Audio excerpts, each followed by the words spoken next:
Mga ka-faithful, isang mainit na balita ang sumiklab. 5 minutes lang ang nakalipas.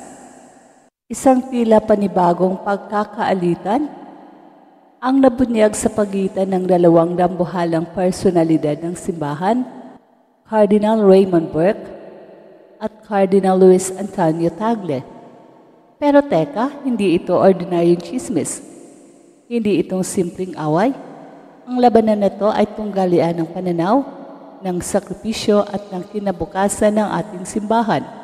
Kaya samahan niyo ako dito mga ka-faithful dahil ito ay hindi lang balita, ito ay kwento ng pananampalataya, tunggalian at pag-asa.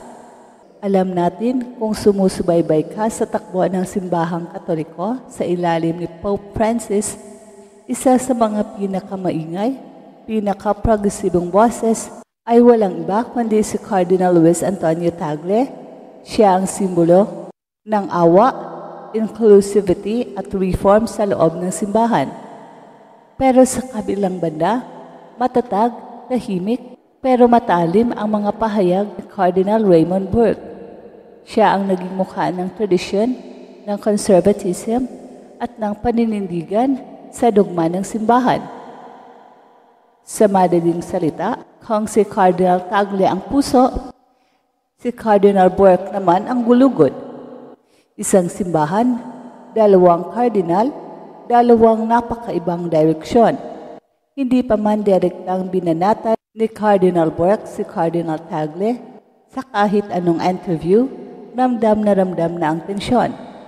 Bawat pahayag ni Cardinal Burke laban sa false mercy, sa confusion sa doktrina, parang sinabi niya si Cardinal Tagle, ang tinutukoy niya ay hindi niya pinangalanan. At si Cardinal Tagle, tahimik lang. Hindi rin niya sinasagot si Cardinal Burke. Hindi siya nakikipagdebate. Ang ginawa niya, tuloy lang sa ministeryo. Tuloy sa pangaral ng awa, pagkalinga, at synodality. Ang mga haligi ng pamumuno ni Pope Francis. Pero itong katahimikan na to, mas malakas pa sa sermon. Parang may dalawang tinig sa loob ng simbahan, parehong malakas, parehong totoo, pero magkaiba. Hindi sila magkaaway, pero sila ay magkasalungat. Si Cardinal Burke, naniniwalang ang simbahan ay hindi dapat magbago upang sumakay sa mundo. Dapat daw tayo ang magturo sa mundo kahit masakit pa ito. Samantala si Cardinal Tagle naman, naniniwalang mas lalawak ang simbahan kung ito ay makikinig, yayakap at aakbay sa mga sugatang kaluluwa. Ang simbahan daw ay dapat ospital para sa mga makasalanan, hindi kulungan sa mga banal. Kaya tanong ng marami, anong simbahan ang gusto natin? Yung matibay sa doktrina o yung bukas sa pagbabago? Mga ka-faithful, hindi lang ito simpleng usapin sa teolohiya. Ito na ang pinakahinihintay na labanan para sa trono ng Santo Papa. Ngayong papalapit ang panahon ng conclave, ang lihim na pagpupulong ng mga kardinal para pumili ng bagong Santo Papa, ang dalawang panig ay malinaw na nagkakabig. Si Cardinal Tagle, nasa halos lahat ng listahan ng Papa Billy o sa mga posibleng susunod na Santo Papa. Siya ang itinuturing na tagapagpatuloy ng Francis-style leadership. Si Cardinal Burke, matagal nang tinanggal sa mga posisyon ng Vatican, pinagsarahan ng tirahan at tinanggalan ng allowance. Pero sa kabila nito, siya pa rin ang pinakamalakas na boses ng konserbatibo. Kung si Cardinal Tagle ang mauupo, tuloy ang reforma. Kung si Cardinal Burke o kapareho niyang panig, maaaring bumalik ang simbahan sa matigas, konserbatibong paninindigan. At eto na ang sumabog na balita. 5 minuto lang ang nakaraan. Matapos ang pagpanaw ni Pope Francis, nagsalita na sa wakas si Cardinal Raymond Burke. Hindi ito pagbawi, hindi ito paghingi ng tawad, pero isang bagay ang malinaw, nagsalita siya mula sa kanyang konsensya. Sabi niya, "The Pope didn't want me in any leadership position.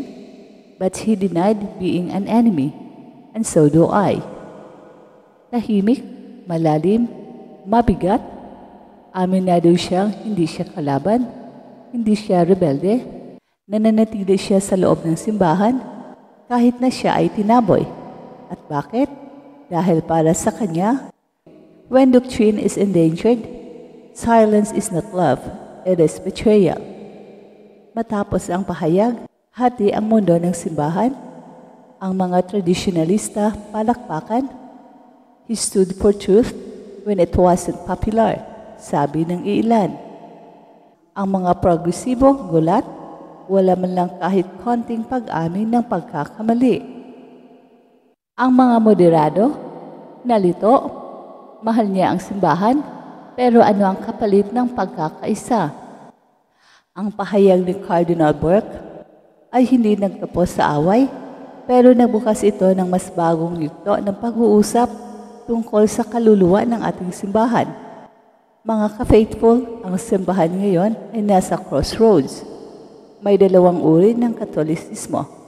Isang nagnanais ng pagyakap, pagbubukas ng pinto at pastoral na pagkakaunawaan, isang nanindigan sa malinaw na hangganan, doktrina at katotohanang di dapat galawin. At sa dalawang ito, si Cardinal Burke ang tinig ng katigasan at si Cardinal Tagle naman ang tinig ng habag. At ang tanong, sino ang magwawagi? Sa huli, itong dalawang cardinal ay hindi simpleng leader lang. Sila ay simbolo. Si Cardinal Tagle ng pag-asa ng mga kabataang Katoliko, ng mga tinanggihan ng simbahan noon ng pagbabago. Si Cardinal Burke ng panindigan ng mga naniniwala sa ganda ng luma, sa tibay ng tradisyon at sa peligro ng pagkompromiso. Sa gitna ng umiinit na tensyon sa loob ng simbahang Katoliko, ang tahimik pero malalim na banggaan sa pagitan ni Cardinal Luis Antonio Tagle at Cardinal Raymond Burke ay sumasailalim sa mas malaking tanong na kinakaharap ng milyong-milyong Katoliko. Saan patungo ang ating simbahan? Pero habang papalapit ang susunod na conclave, ang tanong ay nananatili. Alin ang pipiliin ng simbahang Katoliko? Pananatili sa nakagisnan o pagyakap sa pagbabago? Ano man ang maging desisyon, isa lang ang malinaw.